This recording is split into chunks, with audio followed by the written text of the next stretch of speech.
Everyone, सभी का warm welcome है वाईडी और इंग्लिश शूटर पे। आज सुबह का फर्स्ट एडिटोरियल द हिंदू का पढ़ने वाले हैं। कंटेंट स्लॉट इसका टाइटल है। एक दिन का ब्रेक रखा था हमने कल से, आज से क्लासेस को शुरू करेंगे। ये आर्टिकल लिखा हुआ है एक नए रूल पे गवर्नमेंट ऑफ इंडिया के द्वारा, जिसके तहत अभी सभी न्यूज़ चैनल्स को हर रोज़ आधे घंटे का एक प्रोग्राम चलाना पड़ेगा और उस प्रोग्राम में नेशनल इंपॉर्टेंस से जुड़े हुए किसी मुद्दे की बात होगी, चाहे एजुकेशन की हो चाहे विमेन एम्पावरमेंट की हो। अब डिटेल में देखते हैं इस आर्टिकल के बारे में, बहुत इंटरेस्टिंग है। जल्दी से अपने क्विज देख लो। आज के 5-6 क्वेश्चंस आपके सामने हैं। आर्टिकल को सिर्फ ट्रांसलेट नहीं करना है, साथ साथ में ग्रामर, वोकैबुलरी, कॉम्प्रिहेंशन, हर चीज़ पे ध्यान देना है। सॉल्यूशंस क्विज के क्लास के लास्ट में करवाऊंगा। आइए क्लास को शुरू करते हैं।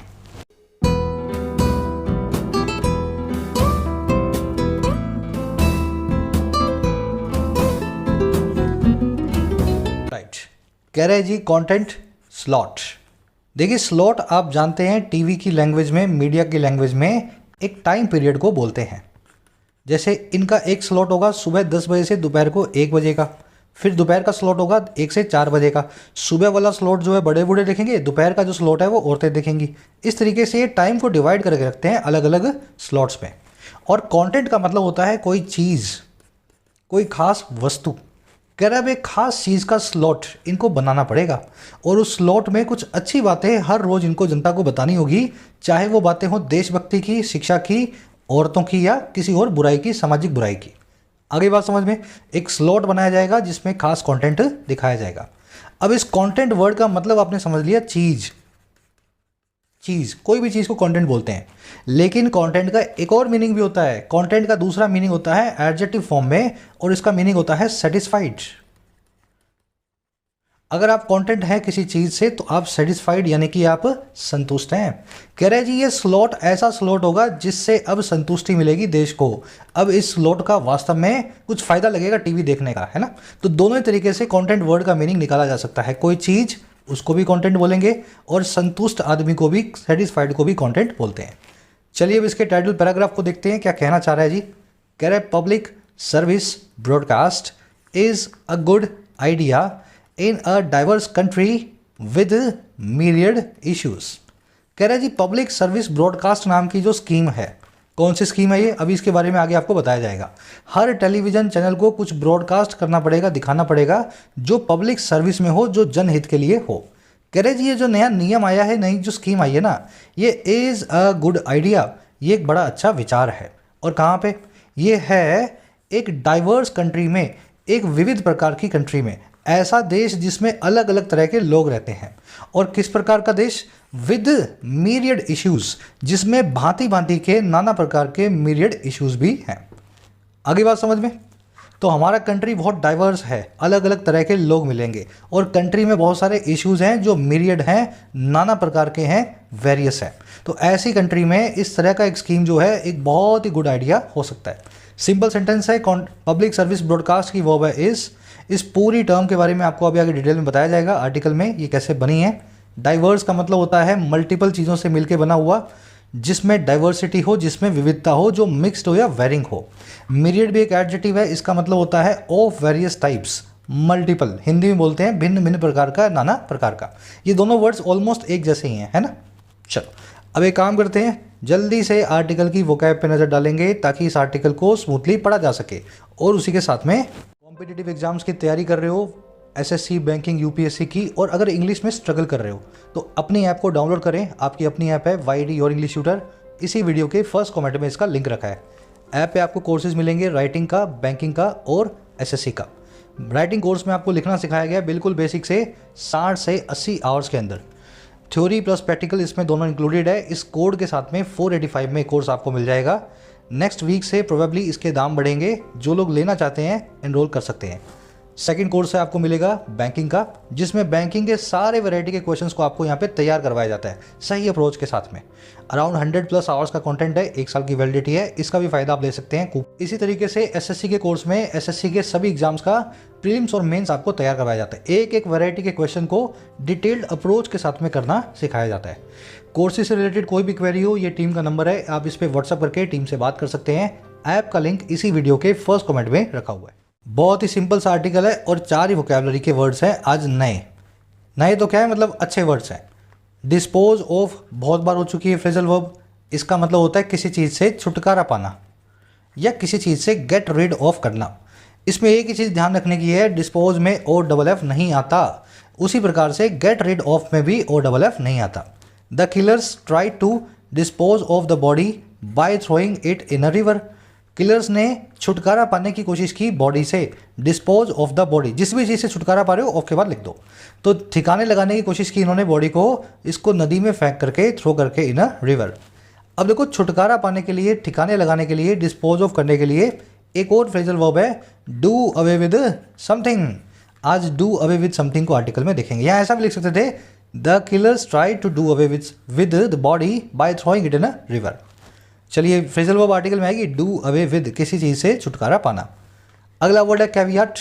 कैवियाट के दो मीनिंग है और वैसे अगर देखो तो दोनों मीनिंग एक ही हैं। कैवियाट का सीधा सा मीनिंग होता है अ स्पेशल रेस्ट्रिक्शन या स्पेशल कंडीशन। मान लीजिए आपने मुझसे कार मांगी, भैया आपकी गाड़ी दे दो, मुझे कुछ लेके आना है, कहीं जाना है फैमिली घुमाने। अब मैं आपको बोल रहा हूँ ले जाओ, लेकिन एक कैवियाट है। क्या कैवियाट है? गाड़ी को सही सलामत लाना और 7 बजे से पहले ले आना। तो ले जाओ आपकी है, लेकिन 7 बजे से पहले लेके आना है। तो ये कैवियाट लगा दी मैंने, स्पेशल रिस्ट्रिक्शन या कंडीशन को लगा दिया है। एग्जाम्पल इसलिए दे रहा हूँ, इस वर्ड को बिठा सको आप दिमाग में, है ना। The man sold cheap second hand products with a caveat of no warranty. ये जो आदमी था ये बेचा करता था सस्ते पुराने प्रोडक्ट्स को इस कैवियाट, इस स्पेशल कंडीशन के साथ में जो थी नो वारंटी की। एक बार बिका तो फिर आपका है, कोई वारंटी गारंटी नहीं है। अब इसको वार्निंग भी बोल सकते हैं, क्योंकि कैवियाट में एक वार्निंग ही तो देते हो आपकी ये कंडीशन फॉलो करनी है। इसको वार्निंग बोल दो, प्रोविजन बोल दो, कॉशन बोल दो। अगला वर्ड है पर्टिनेंट। बहुत बार हो चुका है वर्ड भी। पर्टिनेंट का मतलब होता है जो रिलेटेड हो, जो अप्रोप्रिएट हो। जैसे इंग्लिश की क्लास के अंदर मैं आपको टेंस पढ़ा रहा हूँ तो ये टेंस जो है ना इस क्लास के पर्टिनेंट हैं। लेकिन इंग्लिश की क्लास के अंदर मैं आपको प्रोबेबिलिटी चैप्टर करवाने लग जाऊँ मैथ्स का, तो वो पर्टिनेंट नहीं है इस क्लास में, वो मैथ्स की क्लास में होना चाहिए। तो रिलेटेड या रेलेवेंट चीज़ को बोलते हैं पर्टिनेंट।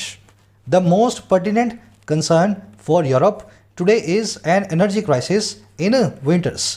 सबसे ज़्यादा रिलेटेड कंसर्न जो है, सबसे ज़्यादा जो अप्रोप्रिएट चिंता है यूरोप की आज की डेट में, वो है एनर्जी का क्राइसिस आने वाली सर्दियों के अंदर। इस वर्ड को आर्टिकल में देखेंगे। मीरियड वर्ड आपको करवा चुका हूँ, जो कई वैरायटी से मिलके बना हो, दैट इज कॉल्ड वीरियड। इसको वेरियस भी बोल सकते हैं। India is the land of myriad languages, cultures and ethnicities. India एक भूमि है, एक धरती है, एक देश है, तरह तरह की लैंग्वेजेस, भाषाओं का, संस्कृतियों का और एथनिसिटीज़ मतलब कि नस्लों का, है ना। तो ये 4 वर्ड्स हैं, डिटेल में हो गए, आर्टिकल में देखेंगे। अब आ जाओ आर्टिकल पे, एक समरी आपको दे दें किस बारे में लिखा हुआ है। समरी ये है कि सरकार ने एक सीधी सी बात बोली है टेलीविज़न चैनल्स को कि आप ऊट पटांग चीज़ें तो बहुत सारी करते हो, 15 मिनट में 50 आदमियों की डिबेट भी करवा सकते हो आप, चीख चीख के, चिल्ला चिल्ला के। तो ये सब काम आप करो, लेकिन अब इसके साथ में एक काम आपको और करना है, और रोज़ 30 मिनट वो करना ही करना है। और वो क्या काम है? नेशनल इंपॉर्टेंस के किसी इश्यू पे रोज़ बात करनी है, पब्लिक को एजुकेट करना है। कभी आप बेरोजगारी की बात करो, कभी आप शिक्षा की बात करो, है ना, कभी दहेज प्रथा की बात करो, प्रताड़ना की बात, कोई भी ऐसी चीज़ जो नेशनली इंपॉर्टेंट हो उसकी बात करो, लोगों को एजुकेट करो। अब ये जो नियम है ना, इसका हमारा आर्टिकल वेलकम कर रहा है, वेलकमिंग टोन में। इंडिया जैसी डाइवर्स कंट्री में ऐसे नियम होने ही चाहिए। साथ ही इसने एक छोटी सी चिंता भी जताई है कि कहीं इस नेशनल इंपॉर्टेंस के इश्यूज़ का रूल बना करके सरकार न्यूज़ चैनल्स को दबाव में ना ले आए। तो अगर दबाव में लाती है तब ये रूल गलत है, अदरवाइज ये रूल बहुत ही अच्छा होगा हमारे न्यूज़ चैनल्स और पब्लिक के लिए। बस आज इसकी यही समरी है। ओवरऑल वेलकमिंग टोन में लिखा हुआ आर्टिकल है। चलिए अब आर्टिकल को शुरू करते हैं। कह रहा है जी, tweaking guidelines for television channels operating in India, the union cabinet has laid down some norms on content as well। कह रहा है जी ट्वीकिंग। अब देखो वर्ब की आईएनजी फॉर्म से सेंटेंस शुरू हो रहा है, या तो ये जिरंड है, और अगर इस पूरे क्लोज के बाद एक कोमा मिल जाए, ये कोमा दिख रहा है आपको इस पूरे फ्रेज के बाद, तो ये जिरंड ना होकर के एक पार्टिसिपल है। अब इसका मतलब क्या है? 2 काम एक साथ हो रहे हैं। पहला काम है ये वाला, ट्वीक करना, मतलब किसी चीज़ में आमूल चूल परिवर्तन लाना, छोटे मोटे चेंजेस लाना। कह रहे जी छोटे मोटे चेंज लाते हुए, किसमें? उन गाइडलाइंस में, उन दिशा निर्देशों में। अच्छा, किसकी गाइडलाइन है? ये है टेलीविज़न चैनल्स की। अच्छा, कौन से टेलीविज़न चैनल्स? जो ऑपरेट कर रहे हैं, ऑपरेटिंग इन इंडिया हैं। कह रहे इनमें छोटे मोटे बदलाव लाते हुए इनकी गाइडलाइंस में। अब हुआ क्या, अब पूरा मामला बताएगा। कह रहे हमारी जो यूनियन कैबिनेट है, जो हमारा मंत्रिमंडल है, उसने ले डाउन कर दिया है, has laid down. Lay down एक फ्रेजल वर्ब है, इसका मतलब है किसी चीज़ को इस्टेब्लिश करना, किसी चीज़ की स्थापना करना। तो इसने स्थापना कर दी है, इस्टेब्लिश कर दिया है कुछ नॉर्म्स को, सम नॉर्म्स को। नॉर्म्स मतलब नियम, और किस पे, इनके कंटेंट पे भी, एज वेल इनके कंटेंट पे भी, एज वेल मतलब साथ ही। तो कंटेंट तो आप समझते ही हैं, जैसे जो भी टाइप का आर्टिकल या जो भी टाइप का जो न्यूज़ प्रोग्राम चल रहा है, तो उसका कंटेंट क्या होगा, जो चीज़ें उसमें दिखाई जा रही हैं। तो अब इनके जो क्या कंटेंट, ये क्या दिखाएंगे, इस पर भी कुछ नए गाइडलाइंस आ चुकी हैं। कहने का मतलब ये सब्जेक्ट है द यूनियन कैबिनेट, यू बड़ा सी बड़ा, सरकारी कैबिनेट है, आगे द लगेगा, प्रॉपर नाउन बनाओगे इसको। हैज़ लेड डाउन इसकी वर्ब है। ले डाउन का मतलब होता है इस्टेब्लिश करना किसी चीज़ को। जब ये काम हो चुका था तब ये काम भी साथ में हो रहा था, दोनों काम एक साथ हो रहे थे, इसलिए इसको प्रेजेंट पार्टिसिपल बनाया गया, वर्ब के आईएनजी फॉर्म से फ्रेज बना करके शुरू में रखा गया। चलो जी, अब ये ले डाउन मैंने आपको बता दिया, इस्टेब्लिश करना, किसी चीज़ को स्थापित करना। अब ले से बनने वाली 4 फ्रेजल वर्ब्स और हैं, मैं चाहता हूँ सब लोग एक बार ट्राई करो। मुझे अच्छे से आती हैं, आपको भी अच्छे से करवा चुका हूँ, 5, 7, 10 बार हो चुका है इसी महीने के अंदर। चारों फ्रेजल वर्ब जो आप बार बार सीखते हो, एक बार रिवाइज करो, फिर मैं करवा देता हूँ। चलो, जिनको आती है डालो कमेंट्स में। ले आउट, ले आउट के कई मीनिंग है, लेकिन जो सबसे इंपॉर्टेंट मीनिंग है याद रखने वाला, वो है टू स्पेंड मनी। सरकार ने 10,000 रुपये खर्च कर दिए, तो the government has laid out 10,000 crore rupees, ऐसे आप इसको यूज़ करते हैं। और भी मीनिंग है इसके, जो सबसे इंपॉर्टेंट है वो ये वाला है। अच्छा, ले आउट का मतलब है खर्चा करना। ले असाइड का मतलब होता है to save for future, to save for future. किसी चीज़ को साइड में रख देते हो ना, यार कल खाऊंगा, साइड में रख दिया, ले कर दिया साइड के, कल यूज़ करूंगा, तो सेव करना फ्यूचर के लिए, टू ले असाइड। ले ओवर का मतलब होता है to halt for a brief period, पूरा लिख नहीं रहा हूँ मैं, a brief period in your journey. जैसे आप निकले हो अहमदाबाद से ग्वालियर के लिए, लंबा रास्ता है, तो क्या करोगे, पहले रुकोगे जयपुर में जाकर, आप माउंट आबू में रुकोगे, फिर जयपुर में रुकोगे, तो आप बार बार ले ओवर कर रहे हो अपनी जर्नी में, थोड़े थोड़े प्लेसेस के लिए बीच बीच में रुक रहे हो, है ना। तो ये ले ओवर जो वर्ड है, आप फ्लाइट्स की जो है टिकट पे बहुत बार देखोगे कि फ्लाइट यहाँ पे रुकेगी, वहाँ रुकेगी, ले ओवर करेगी। लास्ट है ले बेयर। बेयर का मतलब होता है बिना कपड़ों का, ले का मतलब है रखना। किसी चीज़ को बिना कपड़ों के सबके सामने रखते हो, मतलब उस चीज़ को भंडाफोड़ करते हो, एक्सपोज करते हो, ठीक है। To expose something. थोड़ा टाइम लगा करके सारी बता रहा हूँ, लेकिन कहानी की तरह, ताकि दिमाग में बैठ सके। अब इन 5 फ्रेजल वर्ब्स में कोई भी दिक्कत नहीं होनी चाहिए एक भी बच्चे को। चलो आगे बढ़े, स्क्रीनशॉट ले लो इसका साफ साफ। चलो, कह रहे जी, in the time of polarizing opinions, heated debates, and narrow targeting of ideas on television. It said whenever applicable, the channels would have to broadcast content on themes of national importance and socially relevant issues. लंबा sentence है, कह रहे जी इस वक्त में, इन the time of, इस phrase को in the times of भी लिखते हैं कभी कभी, दोनों ही सही होता है, इन द टाइम ऑफ या इन द टाइम्स ऑफ।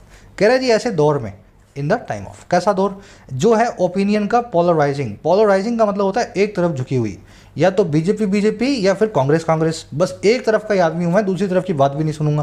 कह रहे ऐसे ध्रुवीकृत ओपिनियन वाले वक्त में, ऐसे दौरान, और ये वक्त है हीटेड डिबेट्स का भी, बहुत हीट वाली बहस का भी, और ये वक्त है नैरो टारगेटिंग का, छोटी मोटी टारगेटिंग का, संकरी टारगेटिंग का, जो है आइडियाज़ की हमारे टेलीविज़न पे। सब छोटी मोटी बातें हो रही हैं टेलीविज़न पे, नेशनल इश्यूज़ पे ज़्यादा बातें नहीं हो पा रही हैं। कह रहा जी ऐसे टाइम में, ऐसे दौर में, इट ने ऐसा कहा। अब ये इट कौन है, हमारी यूनियन कैबिनेट। और क्या कहा, कह रहे जी वेरेवर एप्लीकेबल, जहाँ जहाँ एप्लीकेबल हो, जो जो इसके दायरे में आता हो, अप्लाई जिस पे लॉ होता हो, तो वहाँ चैनल्स को इस काम को फ्यूचर में करना पड़ेगा, वुड हैव टू। और क्या करना पड़ेगा, ब्रॉडकास्ट करना पड़ेगा, दिखाना पड़ेगा, पब्लिश करना पड़ेगा ऐसे कंटेंट को जो होंगे ऐसी थीम्स पे जो नेशनल इंपॉर्टेंस की होंगी, राष्ट्रीय तौर पे महत्वपूर्णता की होंगी, और जो सोशली रिलेवेंट भी होंगी, सामाजिक तौर पे जुड़ी भी होंगी लोगों से, सोशली रिलेवेंट इश्यूज़ पे भी होंगी। और कब दिखाना पड़ेगा, ये दिखाना पड़ेगा फॉर एटलीस्ट 30 मिनट्स, कम से कम 30 मिनट के लिए, एवरीडे, हर रोज। आगे बात समझ में। तो कह रहे जी खराब टाइम चल रहा है, उल्टी सीधी चीज़ें आप दिखा रहे हो, तो ऐसे वक्त में सब दिखाने के बाद आधा घंटा देश के नाम कुछ अच्छा दिखाओगे नेशनल इंपॉर्टेंस का और सोशली रिलेवेंट इश्यूज़ का। सेंटेंस बहुत सिंपल है। इट की वर्ब है सेड, इट आया कैबिनेट के लिए। चैनल्स की वर्ब है वुड हैव टू। ब्रॉडकास्ट का मतलब होता है दिखाना, सबके सामने लाना। रिलेवेंट, पर्टिनेंट, अप्रोप्रिएट, रिलेटेड, जो चीज़ जिस चीज़ से जुड़ी हो रिलेवेंट कहलाती है। पर्टिनेंट इसका एक अच्छा सिनोनिम है, एडवांस सिनोनिम है। और कुछ देखने वाला है नहीं, चलो आगे बढ़ते हैं। पोलराइजिंग मतलब ध्रुवीकरण वाला, एक तरफ एकदम झुकी हुई चीज़ कहलाती है पोलराइज्ड। आगे कह रहे the guidelines for uplinking and downlinking of satellite television channels in India, 2020 point out that as airways and frequencies are public property and need to be used in the best interest of the society। अब लंबा sentence है, इतना ही पढ़ लेते हैं फिर और आगे। कह रहे जी गाइडलाइन जो है, कौन सी गाइडलाइन? ये सारी गाइडलाइन यहाँ से लेकर के यहाँ तक। कह रहे जी बड़ी सी जो गाइडलाइन है ना इस चीज़ की, कह रहे ये पॉइंट आउट करती हैं, इशारा करती है इस चीज़ की तरफ। अच्छा कौन सी चीज़ की तरफ? दैट वो ये कि एज मतलब क्योंकि, कह रहा है जी क्योंकि एयरवेव्स और जो फ्रीक्वेंसी हैं, जो स्पेक्ट्रम है जिस पे टीवी चलता है, कह रहा है ये सब की सब चीज़ें पब्लिक प्रॉपर्टी हैं, राष्ट्र की प्रॉपर्टी हैं, और इनको ज़रूरत भी है कि इस्तेमाल किया जाए, यूज़ किया जाए, और किस में? अच्छी भलाई में, बेस्ट इंटरेस्ट में हमारे समाज के। कह रहा है क्योंकि ऐसा है। अब हुआ क्या? तो गाइडलाइन ये कहती है कि क्योंकि ऐसा है, हुआ ये कि a company with permission to operate in India barring foreign channels will have to air content in the service of the people. तो कोई भी कंपनी जिसके पास परमिशन है, इजाज़त है भारत में ऑपरेट करने की, भारत में टीवी चैनल चलाने की, छोड़ करके बाहर करके फॉरेन चैनल्स को जिनका देश से कोई नाता नहीं है, कह रहे ऐसी कोई भी कंपनी जो इंडिया में है ना, अब उसको इस काम को करना पड़ेगा, विल हैव टू। और क्या करना पड़ेगा? इसको एयर करना पड़ेगा, ब्रॉडकास्ट करना पड़ेगा ऐसे कंटेंट को जो सर्विस ऑफ द पब्लिक का हो, जो लोगों की सेवा का हो। लंबा सेंटेंस पर बहुत आसान। ऐसा इस गाइडलाइंस ने बोला, गाइडलाइंस की वर्ब है पॉइंट आउट, ऐसा ये बोलती हैं, है ना, पॉइंट आउट। क्या बोलती हैं? ये बोलती हैं कि क्योंकि ये सब चीज़ें पब्लिक प्रॉपर्टी हैं और इनको ज़रूरत है भलाई में यूज़ करने की, इसलिए कंपनी कोई भी होगी भारत की, जो फॉरेन कंपनी को छोड़ दो, जो भारत में टीवी चैनल चलाती हो, इंडियन कंपनी हो, उसको यूज़ करना पड़ेगा, एयर करना पड़ेगा, ब्रॉडकास्ट करना पड़ेगा कंटेंट को लोगों की सर्विस में। सेंटेंस आप समझ चुके हो। स्ट्रक्चर देख लो, गाइडलाइन की वर्ब है पॉइंट आउट, फ्रीक्वेंसीज और एयरवर्क्स की वर्ब है आर एंड नीड्स। प्लूरल है इसलिए वर्ब दोनों ही प्लूरल्स हैं। कंपनी की वर्ब है will have. Haves to, have to, had to आपकी मजबूरी को बताते हैं। I have to study now, अब मुझे पढ़ना पड़ेगा, है ना। You have to do this, आपको ये करना पड़ेगा। तो companies will have to air content, company को कंटेंट दिखाना पड़ेगा। एयर का मतलब है दिखाना, इसको ब्रॉडकास्ट भी बोलते हैं, दोनों एक दूसरे के सिनोनिम्स हैं। चलो और आगे बढ़ते हैं। आगे कह रहा है जी अब किस चीज़ पे दिखाना पड़ेगा, ये सर्विस का कौन सा थीम है? कह रहा है जी the themes that have been picked out include. अब ये सारी की सारी कह रहे जो थीम्स है ना, जिनकी बात हो रही है, कह रहे जिनको पिक आउट किया गया है, जिनको चूज़ किया गया। पिक आउट करना मतलब ढेर में से किसी चीज़ को चुनाव करना, निकालना। कह रहे जिन थीम्स का चुनाव किया गया है उनमें शामिल है ये सारे के सारे इश्यूज़। अब वो इश्यूज़ आप देख लो।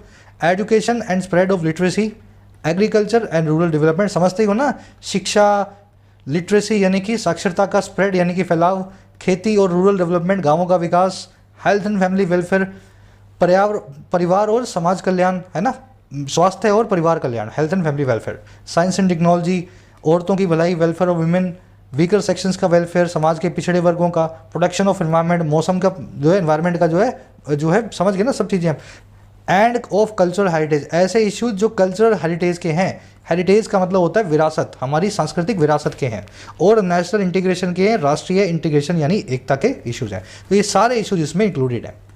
थीम्स की वर्ब है have been picked out, themes की वर्ब है इंक्लूड, दैट आया थीम्स के लिए, और इसकी वर्ब है have been picked out. Relative pronoun है, एंटीसीडेंट के हिसाब से वर्ब लेगा, थीम्स प्लूरल है इसलिए दैट की वर्ब भी हैव है प्लूरल केस में। चलो और आगे बढ़ते हैं। ये वर्ड्स देख लेना, हेरिटेज आपकी विरासत, आपकी लेगेसी हेरिटेज है।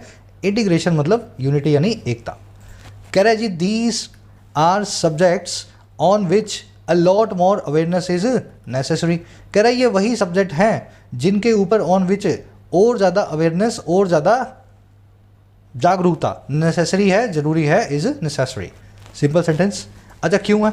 कह रहे जी according to a FICCIEY report with television subscriptions estimated to add another 42 million by 2025 from 178 million in 2021. On the face of it, the public service broadcast is not a bad idea in a diverse country with a myriad issues.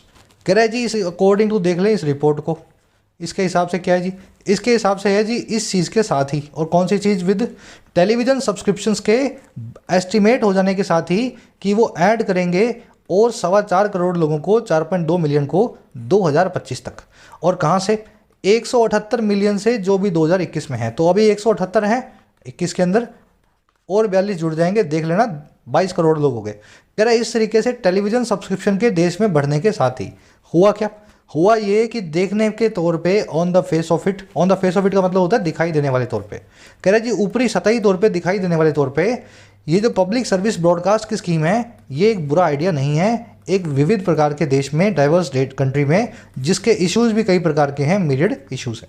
आगे बात समझ में। तो इस तरीके से जब इतने लोग टीवी देखते हैं, 20, 25, 30 करोड़ देश लोग आदमी टीवी देखते हैं, रोज़ देखते हैं, तो ऐसे देश में ऐसा प्रोग्राम होना कोई बैड आइडिया नहीं है, इज़ ए गुड आइडिया। चलो जी, पब्लिक सर्विस ब्रॉडकास्ट इसकी वर्ब है इस, और इसमें कुछ देखने वाला है नहीं, सेंटेंस आपको मैंने समझा दिया, मीरियड भी आप देख चुके हो ऊपर, और डिवर्स भी देख चुके हो, है ना। अब एक कॉन्सेप्ट है on the face of it, ये मैंने पिछली क्लास में करवाया था या उससे पिछली वाली में करवाया था, फटाफट देख लो और रिवाइज कर लो, 2-3 बार करवाऊंगा, दिमाग में बैठ जाएगा। On the face of it का मतलब होता है दिखाई देने वाले तौर पे। On the face of it मतलब किसी चीज़ के फेस से, यानी सामने से वो कैसी दिखती है, दिखाई देने वाले तौर पे, है ना। इसको जाहिर तौर पे भी बोल सकते हैं हिंदी में। अब इसकी दिक्कत ये है कि आप इसको यूज़ करेंगे, मान लीजिए seemingly Europe is at the brink of war, जाहिर तौर पे यूरोप ब्रिंक ऑफ वॉर पे है, यूरोप वॉर की कगार पे है, वॉर के ब्रिंक पे है, वॉर मतलब जंग। तो जाहिरी तौर पे जब आप सीमिंगली लिख रहे हो ना, तो आप उसकी जगह ऐसा लिख सकते हो on the face of it, ऐसा लिख सकते हो।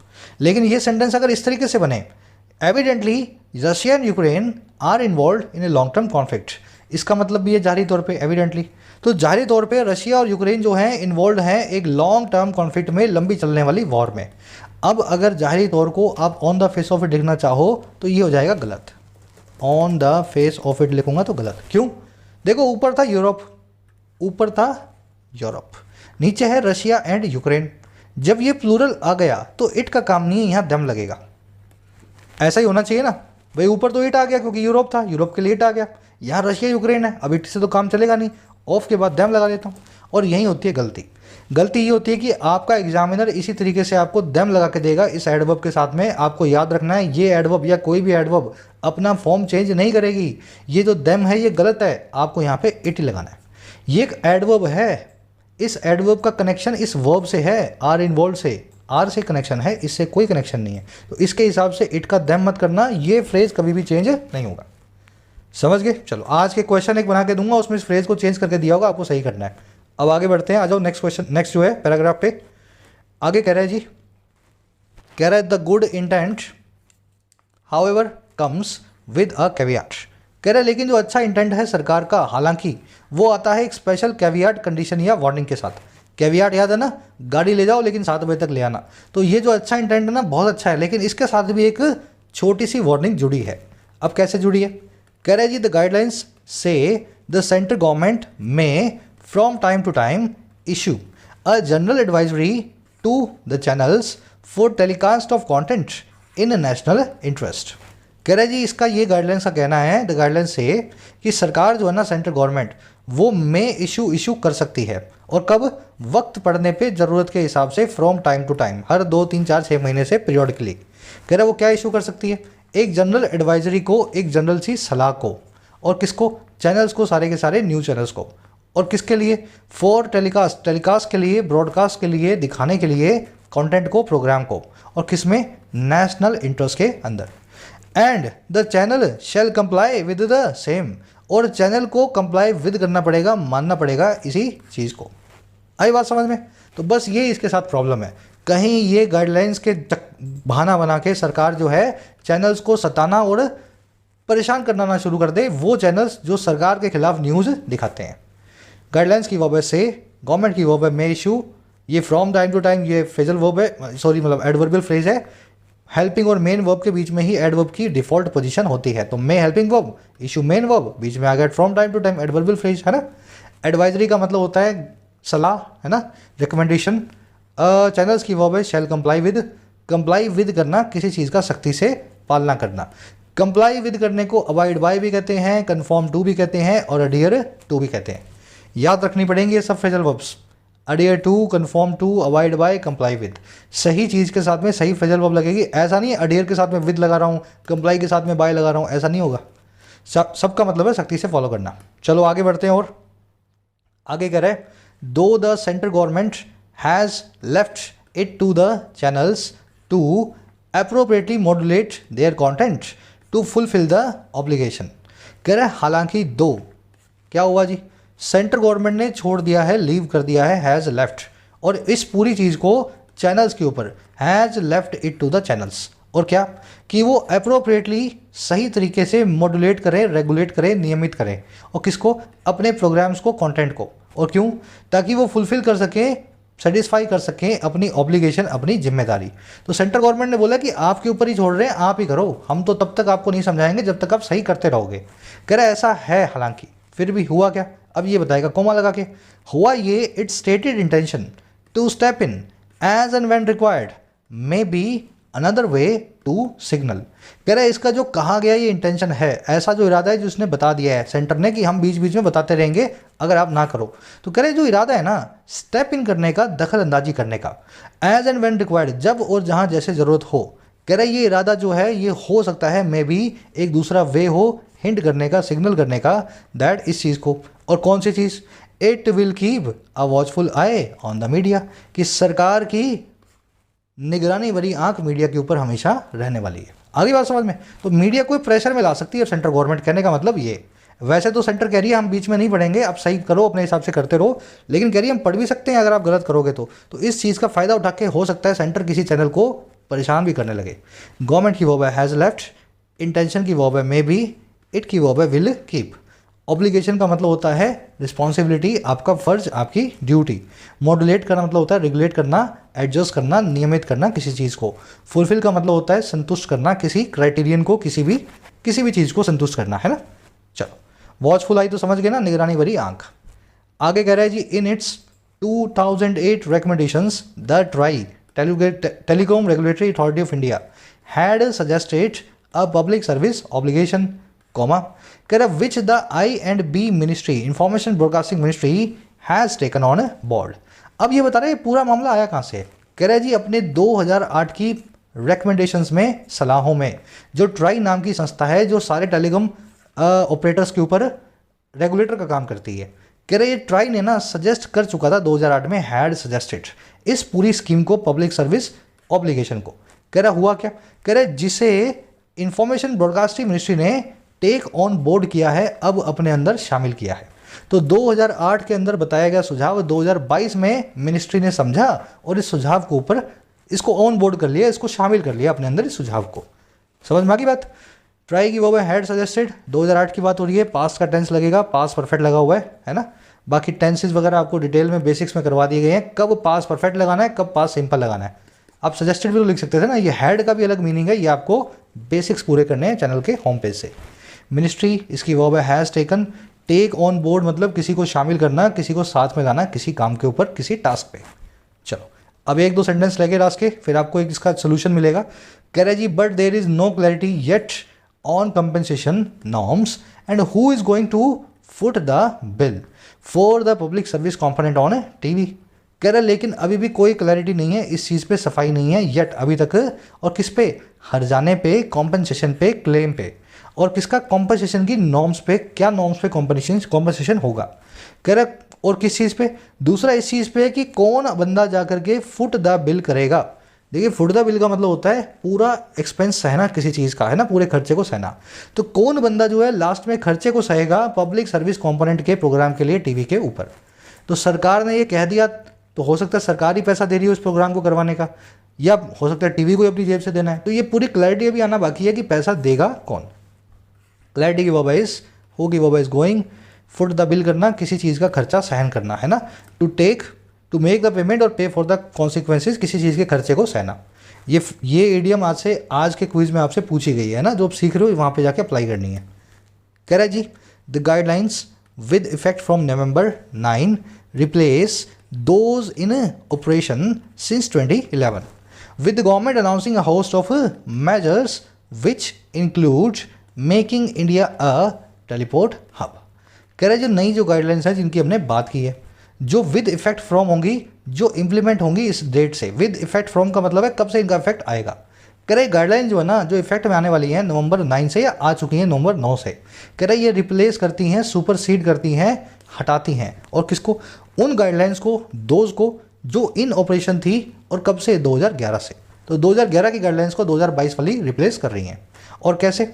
ये सारा काम हुआ with the government announcing a host of measures, सरकार के कई कदमों के एक श्रृंखला को, एक होस्ट को अनाउंस करने के साथ ही, ये इस काम के साथ ही पूरा काम हुआ है। और ये कौन से कदम है जिनको अनाउंस किया गया? ये वो होस्ट है, ये वो श्रृंखला है, इन कदमों की सीरीज है जिसमें इंक्लूड किया जाता है, शामिल किया जाता है मेक करना इंडिया को एक टेलीपोर्ट हब। आगे बात समझ में? ज़्यादा कुछ मीनिंग नहीं है सेंटेंस का, बस ये बताना चाह रहा है कि पहले कोई और चलती थी, नवंबर 9 से अब दूसरी चलने लग गई हैं, कई मेजर्स उठा लिए गए हैं, अब इसमें इंडिया को एक टेलीपोर्ट हब बनाया जाना चाहिए, ये भी एक मेजर उठाया गया है। गाइडलाइंस की वर्ब रिप्लेस, विच की वर्ब इंक्लूड, विच आया मेजर्स के लिए, मेजर्स प्लूरल है इसलिए विच की वर्ब भी प्लूरल है बिना एस के। कह रहा है जी the government has done away with the requirement to seek permission for live telecast of events. कह रहे सरकार ने छुटकारा दे दिया है, हैज़ डन अवे विद कर दिया है, गेट रिड ऑफ हो गई है सरकार। और किससे? उस रिक्वायरमेंट से जो थी सीक करने की परमिशन को, मांगने की थी इजाज़त को। और किसके लिए? लाइव टेलीकास्ट के लिए, किसी भी इवेंट के, ऑफ इवेंट्स। Semi column. आगे क्या हुआ? कह रहा है only prior registration of events will be necessary for live telecast. तो कह रहा है अब सिर्फ प्रायर रजिस्ट्रेशन ही करना इवेंट का, वही जरूरी होगा लाइव टेलीकास्ट के लिए, अलग से कोई परमिशन सरकार से नहीं लेनी। तो इस तरीके से नई जो गाइडलाइन सरकार लेके आ रही है उन्हीं का हिस्सा है ये वाली गाइडलाइंस भी। विच की वर्ब है, ये तो हो गया ना। गवर्नमेंट की वर्ब है has done away with, do away with करना, गेट रिड ऑफ करना, डिस्पोज ऑफ करना, किसी चीज़ को इरेडिकेट करना, छुटकारा पाना, है ना। और इसमें कुछ देखने वाला है, रजिस्ट्रेशन की वर्ब है विल बी। आगे कह रहा है last sentence, as for the 30 minute public service slot, INB secretary Apurva Chandra has said stakeholders will be consulted regarding the modalities which will have to be sorted out. कह रहा अगर बात हो इस 30 मिनट के पब्लिक सर्विस स्लॉट की, अगर इसकी बात करो ना एज फॉर दिस स्लॉट, तो इस मिनिस्ट्री के सेक्रेटरी ने यह भी कह दिया है, हैज सेड, कि जितने भी लोग भागीदार हैं इस पूरे मामले से जुड़े हुए हैं, स्टेक अपना अपना स्टेक जो है इसमें रखते हैं, कह रहा उन सभी को कंसल्ट किया जाएगा, सभी को बुला के उनसे बातचीत की जाएगी न्यूज़ वालों से। और किस बारे में? मॉडलिटीज़ के बारे में, किस मॉडल पे, किस पर जो है पैटर्न पे पूरा काम होगा। मॉडलिटी का मतलब होता है किसी चीज़ का पैटर्न, किसी चीज़ को कैसे आप बनाओगे, है ना। और कह रहा है ये वो होंगी जिसको will have to be sorted out, जिसको फ्यूचर में आके सॉर्ट आउट करना पड़ेगा, इस पर कोई रिजोल्यूशन लाना पड़ेगा। तो ये हुआ ज़रूर है नवंबर 9 से अप्लाई, लेकिन सबसे अभी बात होना बाकी है। सब न्यूज़ चैनल से बात होगी, मॉडलिटी डिज़ाइन होगी, सारे इशू सॉर्ट आउट होंगे, रिजॉल्व होंगे, फिर इसको अप्लाई किया जाएगा। समझ में आ गया? चंद्रा साहब की वर्ब है सेड, स्टेक होल्डर्स की verb will be consulted passive voice में, विच की वर्ब विल हैव टू, विच आया मॉडलिटीज़ के लिए। मॉडलिटी का मतलब होता है किसी चीज़ के प्रोसीजर या अप्रोच या पैटर्न। सिंपल आर्टिकल है बिल्कुल, 100% अंडरस्टैंडिंग आपको आ गई होगी। कोशिश किया करो आर्टिकल को पहले खुद से पढ़ने की, फिर क्लास चलाओ ताकि आपको पता लगे आप कहाँ पे गलती कर रहे हो। फर्स्ट क्वेश्चन देखो अपना कॉम्प्रिहेंशन का, इनमें से किसने पुट फॉरवर्ड किया, सबके सामने रखा इस आइडिया को, विचार को, जो था ले डाउन करने का एक पब्लिक सर्विस ऑब्लिगेशन को टीवी मीडिया के लिए। आर्टिकल अच्छे से पढ़ा आपने, अब बता दो आंसर क्या है।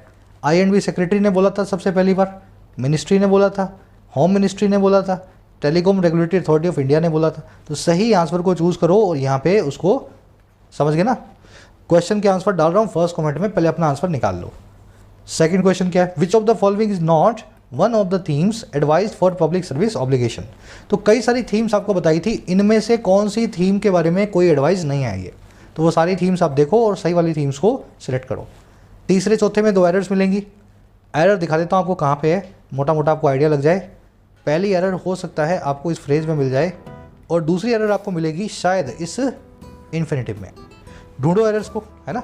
5वें में आपसे ईडीएम पूछिए फुट द बिल, बताओ फुट द बिल का क्या मीनिंग होता है, हो चुकी है ईडीएम भी। 6वें में आपसे ले बेयर नाम की फ्रेजल वर्ब पूछी है, शुरू में ही आपको करवाई थी, ले आउट, ले ओवर, ले असाइड, ले बेयर, ले डाउन, सबके मीनिंग क्या होते हैं। तो ले बेयर का मीनिंग आपको करवाया था, वहाँ से निकाल लो, जो सीखा है आपने इस पर अप्लाई करो। 6 क्वेश्चंस के आंसर इसी वीडियो के फर्स्ट कमेंट में है, जाके चेक कर लो। मेरे आंसर से अपना आंसर मैच करो और बताओ आउट ऑफ 6 कितने आपको मार्क्स मिले। मुलाकात कोर्सेज अवेलेबल हैं ऐप पे, जाके फ़ायदा ले सकते हो। टाइम रहते ही कोर्सेज का फ़ायदा लेना है, ऐसा ना हो लास्ट मोमेंट पे आकर के आप मैसेज करें सर 15 दिन रह गए, 1 महीना रह गया। अभी जब वक्त है पढ़ने का तो पढ़ाई पे पूरा ध्यान दो। कंटेंट सारा अवेलेबल है एप्लीकेशन पे, राइटिंग का, एसएससी का और बैंकिंग का। ऐप को जाओ, कमेंट सेक्शन से डाउनलोड करो, फर्स्ट कमेंट से लिंक रखा है। कोई भी क्वेरी हो, ये नंबर है व्हाट्सएप का, टीम से आप मैसेज करके बात कर सकते हैं व्हाट्सएप पे।